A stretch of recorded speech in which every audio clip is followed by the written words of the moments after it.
Good morning students. अभी तक जो चैप्टर पढ़ा कॉम्प्लेक्स नंबर वो आपका डिलीट हो गया है, लेकिन ये नहीं कि वो इसी साल के लिए डिलीट हुआ है, इसलिए बुक में कोई चेंज नहीं, वही बुक आपने परचेज करनी है। इसलिए नेक्स्ट चैप्टर स्टार्ट कर रही हूँ, chapter 4 indexes. The index of A number. आप वर्ड फेमिलियर है आपके लिए, इंडेक्स या एक्सपोनेंट या पावर। आपने जूनियर क्लासेस में you have already read this term, index, exponent और power. The index of a number says how many times to use the number in a multiplication.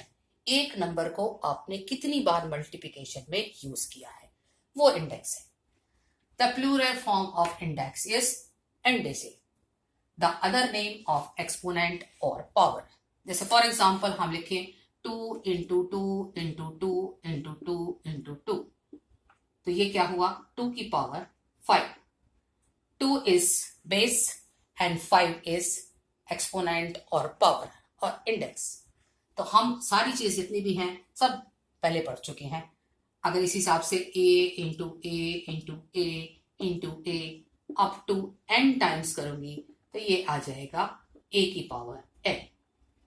कुछ हमारे लॉ भी थे जो आपने पढ़े थे कि अगर बेस सेम है तो पावर क्या होगी, लॉ ऑफ इंडिसेस। और अगर पावर सेम है तो बेस का क्या होगा, अगर बेस सेम है तो पावर क्या होगा, डिवाइड में है तो क्या होगा, मल्टीप्लिकेशन में है तो क्या होगा। फर्स्ट था a की पावर m इंटू a की पावर n। अगर बेस सेम है तो हम क्या करते थे, पावर ऐड होगी a की power m plus n। Base same है तो दोनों की पावर ऐड हो जाएगी।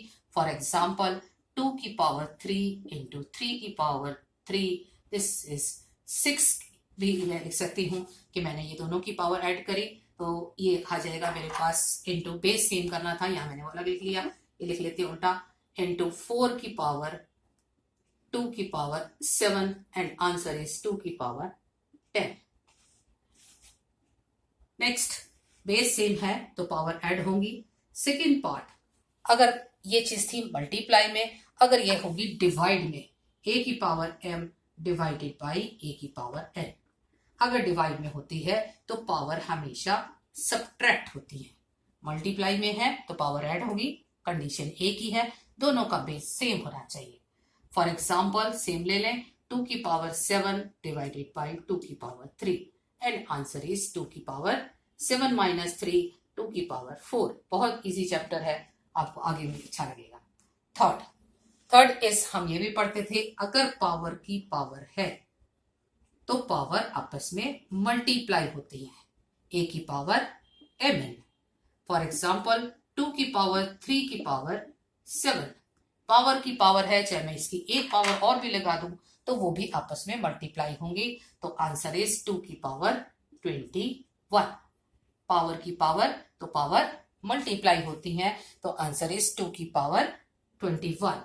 फोर्थ क्वेश्चन, अगर मेरे पास जो पावर है वो नेगेटिव में चेंज करनी है तो a की पावर m को नेगेटिव में चेंज करूंगी तो 1 ओवर a की पावर माइनस m। और अगर नेगेटिव पावर को पॉजिटिव में चेंज करना है तो भी वही काम कि हम उसका रेसिप्रोकल कर देंगे, रिवर्स कर देंगे। नेक्स्ट चीज, अगर मुझे ये चीज दे रखी है a की पावर m की पावर, नेक्स्ट है लॉ डिवाइडेड बाई n, या मैं इसको ऐसे लिख लूं a की पावर m बाई n, तो हम इसको लिख सकते हैं a की पावर m की power 1 by n, 1 by n। जैसे कि साथ ही साथ कहीं जगह ये भी लिखा होता है n 1 by nth power of am। For example जैसे मुझे दे रखा हो 16 की पावर 3 बाई 4, 16 की पावर 3 बाई 4, तो इजी ये होता है कि हम पहले ये पावर सॉल्व करते हैं 1/4 पावर। 16 की पावर 1/4 हो जाती है मेरे पास 2 की power 3 is equal to 8। Next, दोबारा से a की पावर m बाई n को हम लिख सकते हैं a की पावर m की पावर 1 बाई n या 1 by nth power of am। Question था एग्जाम्पल 16 की पावर 3/4। अब हम पहले इसका क्यूब करें फिर उसकी 1/4 निकालें, इससे ये होता है हमेशा कि पहले आप 1/4 पावर निकालो जो भी यहाँ पे दे रखा है। पहले वो पावर निकालो, मैंने 1/4 पावर निकाली, वो 2 आया, फिर 2 का cube, this is equal to 8। Next question मेरे पास ये है कि चीज सेम कि अगर a की power m is equal to, मुझे चीज दे रखी है b की पावर n, ये तभी पॉसिबल है जब a is equal to b होगा। अगर मैं कहूं 2 की power x is equal to 3 की पावर y, तो जब तक 2 इज इक्वल टू 3 नहीं होगा वो इक्वल नहीं होंगे। अगर मुझे ये कहा जाए a की power m is equal to b की पावर n, वो तभी पॉसिबल है जब a is equal to b होगा। नेक्स्ट चीज अब आपने लिखा, अगर मैं नेक्स्ट 7th की बात करूं तो a की power m is equal to a की पावर n, ये कब पॉसिबल है? जब either m is equal to n होगा, इधर m is equal to n होगा, क्योंकि दोनों इक्वल होंगे तभी ये इक्वल होगा, और a इज इक्वल टू 1 होगा। बिकॉज 1 की पावर m लिखूं वो भी 1 आएगा, 1 की पावर n लिखूं वो भी 1 आएगा। नेक्स्ट, अगर मेरे पास ये लिखा जाए a की power 3 is equal to b, तो हम इसको लिख सकते हैं a is equal to b की पावर 1/3। सारे रूल से, सारे लॉ थे जो आप पहले पढ़ चुके हैं, मैंने रिपीट किए हैं, एक बार और देख लेते हैं। बेस सेम है तो पावर ऐड होगी, अगर मल्टीप्लाई में if they are in multiply, if they are in divide तो सब्ट्रैक्ट पावर। अगर पावर की पावर है तो पावर मल्टीप्लाई होती है। अगर पॉजिटिव पावर को नेगेटिव में चेंज करना है तो भी रेसिप्रोकल करेंगे, नेगेटिव पावर को पॉजिटिव में चेंज करना है तो भी रेसिप्रोकल करेंगे। a की पावर m/n है तो हम लिख सकते हैं a की पावर m की power 1/n, for example is this.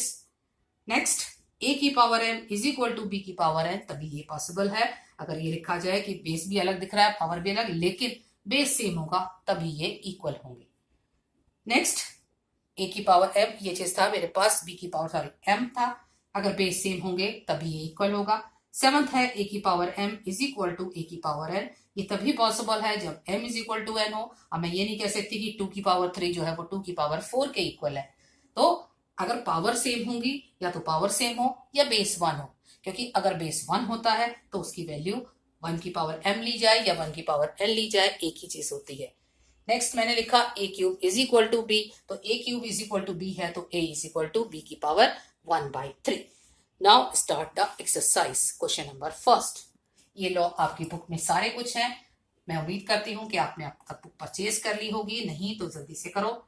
मैं आज एक्सरसाइज भेज दूंगी 4.1 की, आपने क्वेश्चन नंबर 7 तक कंप्लीट करनी है।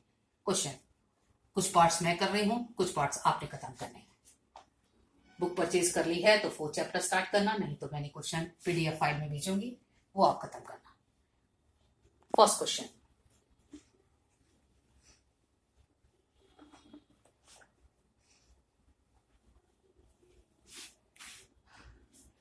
first question is determine which is larger. Which is larger? First question is find which is larger.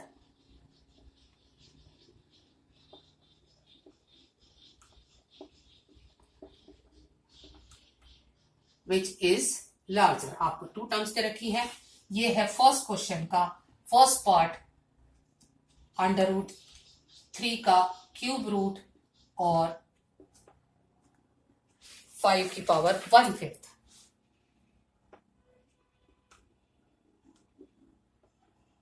दो टर्म्स दे रखी हैं, कोई सिंपल टर्म नहीं है कि आप वैसे ही नंबर से चेक कर लोगे विच वन इज ग्रेटर। ये है आपके पास 3 की पावर 1/3 और 5 की पावर 1/5। उसने पूछा है ये कौन सी ग्रेटर है, तो हम क्या करते हैं, बेस तो है ही डिफरेंट, हम उन्हें नहीं कर सकते, हम पावर सेम बनाते हैं, हमेशा पावर सेम बनाते हैं। इसकी पावर है 1/3, इसकी पावर है, मैं लिख देती हूँ, ये है 3 की पावर 1/3 और ये है 5 की पावर 1/5।